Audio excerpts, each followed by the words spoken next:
I want to talk about fad diets. Are these are they like countering healthy eating, or are they helping us get on a healthy eating track? I'm not a dietitian, so I'm not going to give you a technical Like, answer right. on that. But my feeling is that if you can't make it a way of living, then it's difficult to sustain. With Cooking from the Heart, we're trying to encourage people to really make it a way of life. And between the two books, we've now given people recipes for every meal of the day. Breakfast, supper, snacks, treats, something for the lunchbox. There's really there's over 100 recipes in total. And what we also try and do is to give alternatives. So if you made the fish cakes with tuna today, you can make the same recipe with pilchards in 2 weeks' time. And it's the same recipe, but a different flavor. So I think people make their lives difficult by going on a fad diet because they go in with a bang, and then after a week or two they either think it's not making any difference or I can't sustain this. I mean, you hear of people living off grapes for 2 weeks. Those boring. people are crazy.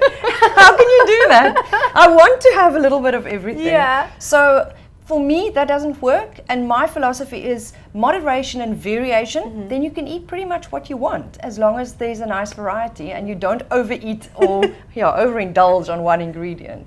Now, the book features breakfast, lunch, and healthy snack recipes. What kind of flavors, what can we expect while we're turning the pages of Cooking from the Heart?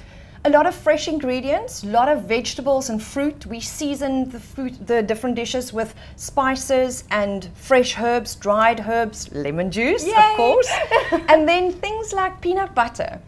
If you read your food labels, and that's something else that we encourage people to do, if you read your food labels and you know what the content of the food is that you buy, that it's not too high in sugar, not too high in salt, and that it's got the right kinds of fat in it, then you can cook with it and you can do so much with it. One of the snacks is just cottage cheese and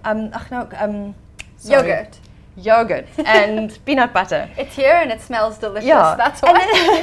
and it's such a simple thing. But if you have that, rather than opting for a packet of chips or a packet of sweets, then you still have something enjoyable. You eat something fresh that's got more fiber in it, more nutritional value. So yeah, there's wonderful things that you can combine and maybe try some new flavor combinations. With spices, people often tend to get stuck on 1 or 2 spices, but if you learn the flavor of something like paprika or cumin or coriander and you start using that in your dishes, that's the flavor that you end up enjoying. And if you learn to combine the right ingredients, something simple as a fresh basil leaf with a slice of tomato is just fantastic. So if you know that those are combined in a good way, then you enjoy them for what they are and the synergy that they create. So that's what we try and do in the book, is to use everyday ingredients but show people which combinations work well and to encourage them to use flavors that is natural and fresh and not processed and pre-prepared in a big sense, because that is where the culprits lie, the salts and the sugars and the things that we shouldn't consume much of.